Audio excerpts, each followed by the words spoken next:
Well, dear students, good afternoon. Myself, Dr. Ashish Garg, Associate Professor in Chemistry, SEET, R.N. Rugia, Government College, Ramgarh, Shekhawati, district Sikar, Rajasthan. बच्चों, हमने अपना BSc part 3 organic chemistry में topic है synthetic polymer, जो हम continue कर रहे हैं and this is the 6th part. ये छठा भाग है जिसकी हम रिकॉर्डिंग कर रहे हैं।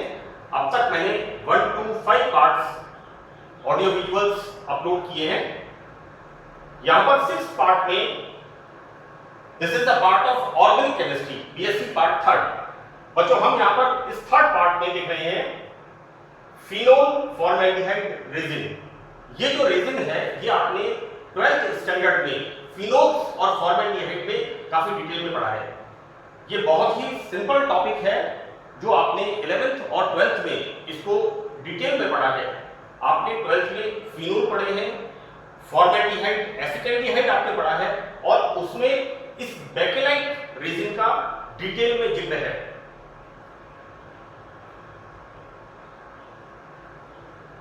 मैं आपको बताऊं बच्चों कि जो बेकेलाइट है इसकी सबसे एक शानदार यूटिलिटी हमारे प्रेशर कुकर के हैंडल्स, जिनको कि हम 12-12, 15-15 साल यूज करते हैं लेकिन वो हैंडल्स खराब नहीं होते, वो इस बेकेलाइट पॉलीमर की देन है। इसके अलावा फ्राई पैन के हैंडल, हमारे घर में यूज होने वाली एलईडी, एलसीडी, टेलीविजन और ट्रांजिस्टर रेडियो के केसेस जो बनते हैं, राइट, मैंने यहां पर जिक्र किया है इस चीज का कि किस तरह से यहां पर इनका उपयोग radio, LED, LCD, television, mobile के केसेस, फ्राई पैन के हैंडल, प्रेशर कुकर के हैंडल, इन सब में। तो these are few uses of this bakelite. तो ये टॉपिक आपने 11th 12th में अध्ययन किया है, तो इस बात का बर्डन नहीं होना चाहिए कि आप बीएससी पार्ट 3 में से पढ़ रहे हैं। मैं आपको इसलिए इसे रिकॉल कर रहा हूं कि जिससे ये जो इस सत्र का ये जो लेक्चर है ये आपके लिए आसान रहे, क्योंकि मैं इसका जब कोरिलेशन कर दूंगा पिछली क्लास से, यानी BSc part 1st, BSc part 2nd, you all are studying BSc part 3rd, right? We start this bekelite. So it is a phenol and formaldehyde resin. बच्चों, देखते क्या है कि फिनोल एंड फॉर्मेल्डिहाइड, देखिए यहां पर ये होता है फिनोल और ये होता है फॉर्मेल्डिहाइड। इन दोनों का सारा, ये सारा का सारा जो फॉर्मेशन है, और बच्चों फॉर्मेशन, रिएक्शन और सब्जेक्ट से ज्यादा इंपॉर्टेंट है कि मानव के लिए इसकी एक अभूतपूर्व उपयोगिता है। यहां पर हम देखते क्या है कि formaldehyde, this is the formaldehyde and this is the phenol. इन दोनों का हम कराते हैं कंडेंसेशन और बनता क्या है, थर्मोसेटिंग रेजिन। बच्चों, थर्मोसेटिंग रेजिन का मतलब क्या होता है कि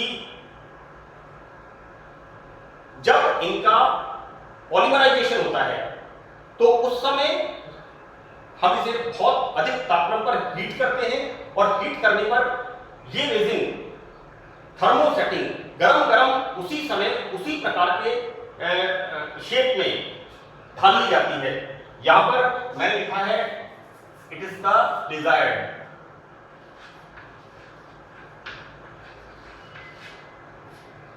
this is the desired shape of goods, इच्छित आकार की वस्तु।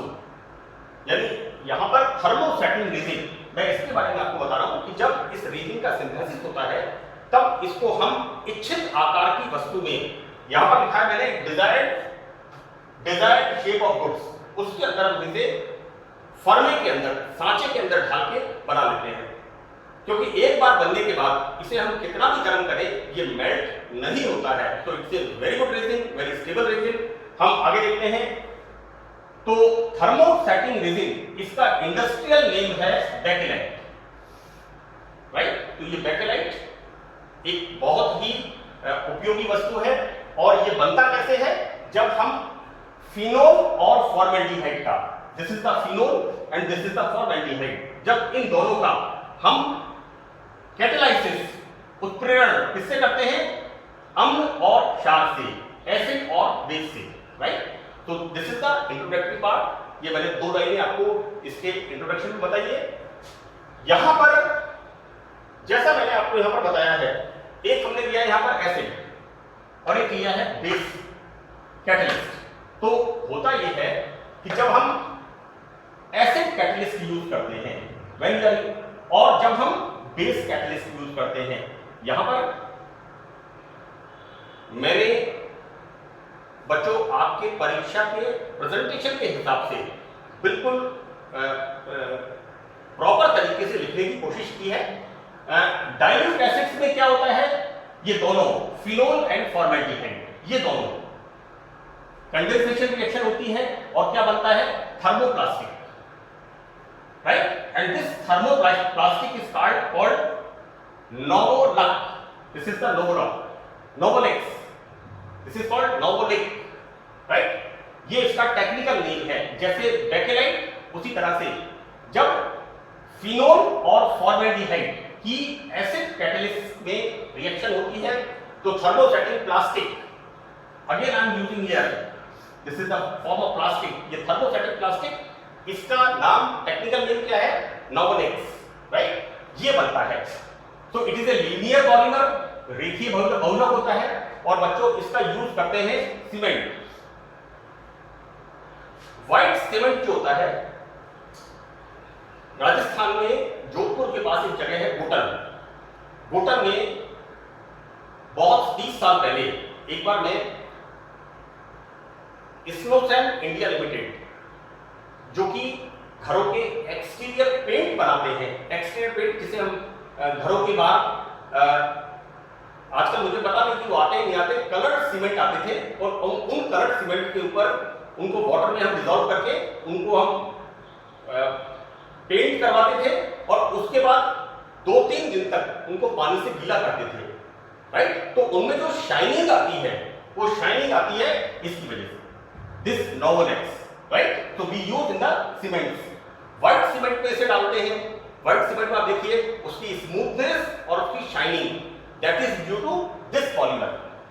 सेकंड, वार्निश, जो हम वुड्स के ऊपर यूज करते हैं, लकड़ी के ऊपर जो वुड पॉलिश होती है, वार्निश जो हम यूज करते हैं, वहां पर भी हम ये जो नोवोलेक है इसका यूज करते हैं, राइट। एंड ये मैंने कुछ, these are few examples, right, कुछ ही उदाहरण मैंने लिखे क्योंकि सारे के सारे उदाहरण लिखना संभव नहीं है। कुछ इंपॉर्टेंट यूजेस मैंने यहां पर लिखे हैं। And the third part is lamination. हम जो अपने डॉक्यूमेंट्स का लैमिनेशन कराते हैं, तो लैमिनेशन के लिए भी वो जो शीट होती है, एक बार गर्म होकर वो चिपक जाती है कागज के ऊपर। तो ये 3 बड़े कॉमन एग्जांपल्स मैंने दिए हैं। किस चीज के एग्जांपल हैं? बेकेलाइट रेजिन के। कौन सा बेकेलाइट रेजिन? नोवोलेक। नोवोलेक कौन सा? जिसका कि हम एसिड कैटलाइज करके फिनोल और फॉर्मेल्डिहाइड की क्रिया से थर्मोप्लास्टिक कंपाउंड बनाते हैं, राइट। यहां पर जैसा कि मैंने ऊपर बताया है बच्चों, एक तो एस्पेक्ट इसका ये वाला मैंने लिख दिया यहां पर एसिड, और दूसरा वाला ये वाला बेस।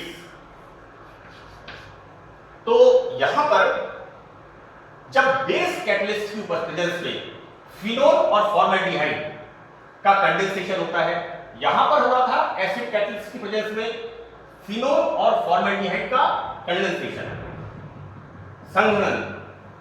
तो यहां पर बनता है एक डिफरेंट सॉर्ट ऑफ थर्मोप्लास्टिक, और उस थर्मोप्लास्टिक का नाम है resol. This is ReSol, right. अब रिसॉल हम कॉमनली क्या यूज करते हैं? Elfy, Quickfix, Fevikwik. Resol is a very good adhesive, यानी हमें आज घर में कोई क्रॉकरी का कप टूट जाता है, कोई प्लास्टिक की चीज टूट जाती है, then immediately we use adhesives, right? So this Risol is the part of adhesives and having unique property चिपकाने के लिए बड़ी इसकी विशेष प्रकार का बोर्ड होता है। तो रिसॉल का चिपकाने वाले पदार्थ के रूप में प्रयोग होता है, राइट। अब यहां पर होता क्या है कि इसके अंदर बहुत सारे फ्री CH2OH ग्रुप होते हैं। मैं इसके बारे में आपको आगे बताऊंगा, राइट, कि किस तरह से ये फ्री CH2OH ग्रुप इसकी प्रॉपर्टी को डिसाइड करते हैं। यहां पर नोबल एक्स की तरह ये भी एक लीनियर पॉलीमर है, राइट। अब हम शुरू करते हैं बेकेलाइट। हमने अभी तक दो तरह के पॉलीमर्स को पढ़ा है। एक पॉलीमर है एसिड कैटेलाइज्ड। किस का catalysis? Phenol and formaldehyde, right. किसके प्रेजेंस में? एसिड की प्रेजेंस में, formation of novolacs, right. यहां पर फिनोल एंड फॉर्मेल्डिहाइड का catalysis in the presence of this condensation reaction is going on and formation of this resol. यहां पर इन दोनों को, ये जो बने हुए हैं, इन दोनों को जब हम गर्म करते हैं, राइट, और गर्म करते हैं तो क्या होता है कि ये जो बनते हैं यहां पर, this is ortho, this is para, this is the, you know, मैंने नाम इसका लिखा है यहां पर ऑर्थो हाइड्रोक्सी, दिस इज, बच्चों देखिए इसके रेस्पेक्ट में ये ऑर्थो, यहां पर इसके रेस्पेक्ट में ये पैरा, राइट। यहां पर ortho Meta para, right, this is para. तो यहां पर मैंने लिखा है ऑर्थो हाइड्रोक्सी मिथाइल फिनोल। यहां पर लिखा है बच्चों मैंने, यहां पर इसके रेस्पेक्ट में पैरा पोजीशन है, this is para hydroxy methyl phenol. It's clear? Nomenclature आपका 12th का पढ़ा हुआ है, लेकिन फिर भी मैं बताने की कोशिश कर रहा हूं। यहां पर मेन फंक्शनल ग्रुप कौन सा है? OH, right. तो यहां पर ortho hydroxy methyl phenol and this is, इसके रेस्पेक्ट में पैरा हाइड्रोक्सी मिथाइल फिनोल, इनका फॉर्मेशन होता है। तो यहां पर जब इन दोनों को, यानी फॉर्मेल्डिहाइड और एसिटाल्डिहाइड की क्षारीय माध्यम में, बेसिक मीडियम में रिएक्शन होने पर ये दो बन गए हमारे पास। तो यहां पर जब इनको गर्म करते हैं तो इनके बीच में क्या होता है? इनके बीच में, यू नो, क्रॉस बॉन्ड्स। ये क्रॉस बॉन्ड्स क्या है, मैंने आगे बनाया है। तो यहां पर ये जो क्रॉस बॉन्ड्स बनते हैं,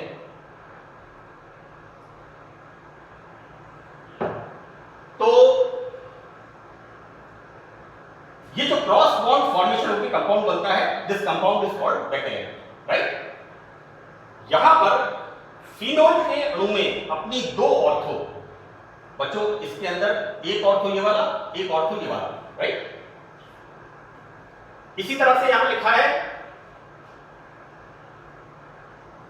एक पैरा, बच्चों ये वाला पैरा पोजीशन, इसके रेस्पेक्ट में एक पैरा, दो ऑर्थो।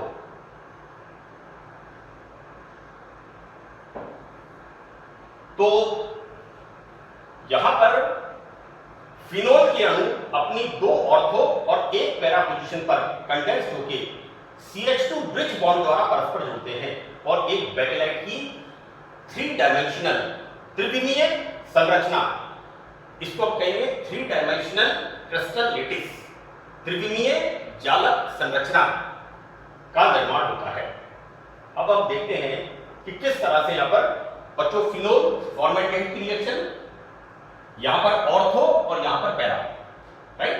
दिस इज हमारा principal functional group. So this is ortho position, ortho hydroxy methyl phenol, this is para hydroxy methyl phenol, right. इनको हम गर्म करते हैं तो गर्म करने पर क्या होता है? यहां पर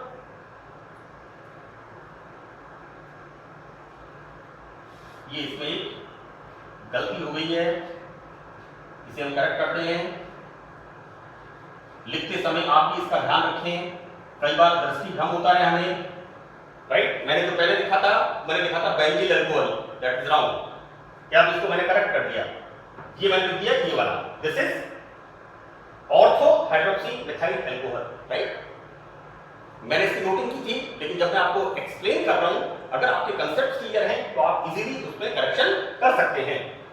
इनके अंदर अब देखो हमने कितना लिया है? N, यानी number of units 5,000, 10,000, 15,000 n units. ये n यूनिट्स क्या कर रही है? CH2 ग्रुप यानी 2 यूनिट्स CH2 ग्रुप से ब्रिज बॉन्ड से जुड़ रही है। और आगे हम क्या देखते हैं, ये जो CH2OH ग्रुप है इसको हम कर देते हैं फर्दर इस तरह से डॉट डॉट करके कि ये आगे इसी तरह से यूनिट्स के साथ जुड़ता जाता है, राइट। तो जैसा मैंने आपसे ये कहा, क्या कहा है इसमें, देखिए एक तो लीनियर पॉलीमर, यहां पर एक जगह और लिखा है मैंने linear polymer, you see this is the linear polymer, right. तो इस तरह से ये लीनियर पॉलीमर बन गया। अब हम क्या करते हैं, ये जो लीनियर पॉलीमर बना है इसको हम गर्म करते हैं। तो गर्म करते हैं तो क्या होता है, ये जो ग्रुप्स हैं ये वाले कितने हैं n, यहां पर ये सारे ग्रुप मिलकर के ये देखिए इस तरह का स्ट्रक्चर बना देते हैं। और यहां पर हम देखते हैं ये CH2 ग्रुप जो है this is the methylene group, ये ग्रुप यहां पर एक तरह से इन यूनिट्स में ब्रिज का काम करता है। इस तरह से इनके अंदर ये ब्रिज का काम करता है और एक ये क्रॉस लिंक पॉलीमर का फॉर्मेशन होता है and this is the bakelite. Clear? Now ये इसका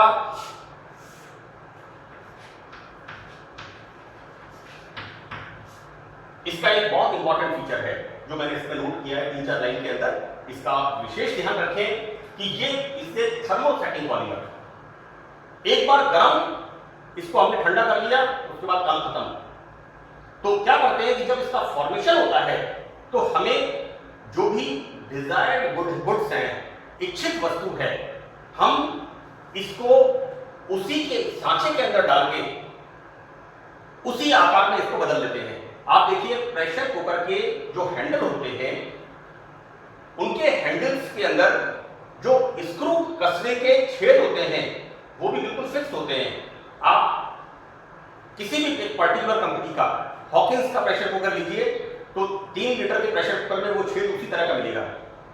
और आपने बुलेट का प्रेशर कुकर लिया, आपने सनफ्लेम का लिया या आपने किसी भी कंपनी का, मैं बच्चों किसी कंपनी की मार्केटिंग नहीं कर रहा, मैं आपको ये सिर्फ ये बता रहा हूँ यूटिलिटी कि हर कंपनी का अपना एक थर्मोसेटिंग फर्नेस के अंदर बनाया हुआ हैंडल है और वो उसी कुकर में फिट होता है, राइट। तो कहने का मतलब यहां पर यह है कि यहां पर इसको बनाने के बाद कितना भी गर्म करो ये मुलायम नहीं होता है, it will not soft. Cooker के हैंडल्स, फ्राई पैन के हैंडल्स ये कभी भी सॉफ्ट नहीं पड़ते, एकदम कड़क रहते हैं। हमारे मोबाइल का कवर्स, मोबाइल हमारा बहुत ज्यादा रेडिएशन को भी रोकते हैं। हमारे पास बैटरी जो यूज करते हैं हम, है ना, तो बच्चों बैटरी यूज करते हैं लिथियम आयन बैटरी, और मार्केट में किस नाम से बिकती है वो, लॉयल बैटरी के नाम से। आप कभी भी जाइए तो कोई भी कहेगा कि ड्यूरेबल बैटरी कौन सी है, तो शॉपकीपर बताएगा लॉयल बैटरी। तो it's not a loyal battery, this is the lithium ion battery, right. ये बैटरी होती है लिथियम आयन बैटरी। जैसे मैंने आपको पहले भी बताया है, पैरासीटामोल, पैरा एसिड एमिडोफिनोल, लेटर्न, हमारा गांव में क्या बोलते हैं, लालटेन। तो this is the loyal, this not loyal, this is the lithium ion battery. आप बैटरी इसके ऊपर देखिएगा जो मैं आपको बता रहा हूं, इन्हें आप चेक करते जाएं। तो यहां पर जब इस बेकेलाइट रेजिन का फॉर्मेशन होता है तब उसी समय इसको डिजायर्ड शेप ऑफ गुड्स, इच्छित आकार की वस्तु में, फर्मी में ढाल लेते हैं। यहां पर बेकेलाइट फर्मी में उसी दिशा में क्रॉस बॉन्ड बनाता है। ये जो बॉन्ड्स बन रहे हैं बच्चों, cross bonds, these are called bridge bonds from the CH2 group, right. तो ये उसी दिशा में बनते जाते हैं जिस दिशा में उस आकार की वस्तु का शेप होता है, राइट। तो this is the unique feature of bakelite जो कि हमने इस सत्र में पढ़ा है। लास्ट में मैं आपको ये बता दूं कि इनका उपयोग बड़ा कॉमन यूज जो होता है वो यूज इनका होता है, एक तो radio, LED, LCD, television,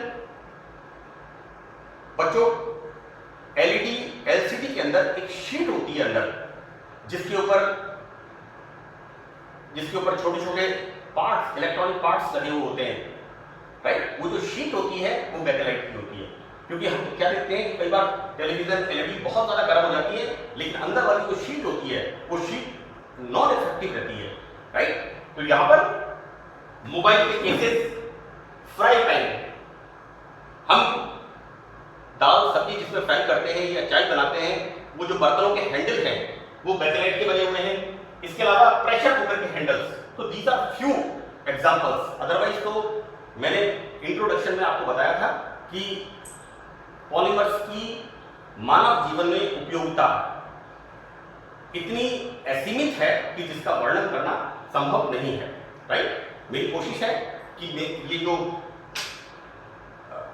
polymer का जो चैप्टर है बच्चों बड़ा बोरिंग लगता है, और मैं आपको बता दूं कि मैंने आपको इसमें पॉलीएमाइड्स पढ़ाया है, तो बच्चों पॉलीएमाइड्स भी मैंने आपको अमीनो एसिड एंड प्रोटीन्स में पढ़ाया है, और अमीनो एसिड्स एंड प्रोटीन्स आपने 12th स्टैंडर्ड में पढ़ा है। यानी ये जो पॉलीमर्स का आधा चैप्टर है, ये आधा चैप्टर तो आप 11th 12th स्टैंडर्ड में आप पढ़ के आए हैं। कुछ आपने बीएससी पार्ट फर्स्ट में एल्काडाइन्स, मैंने इसी साइट पर जो मेरे ऑडियो वीडियोस अपलोड किए हैं, एल्काडाइन्स में पार्ट 7 मैंने बार बार कहा है, उसमें पॉलीमराइजेशन एंड वल्केनाइजेशन, विभिन्न प्रकार के रबर का फॉर्मेशन होता है, राइट।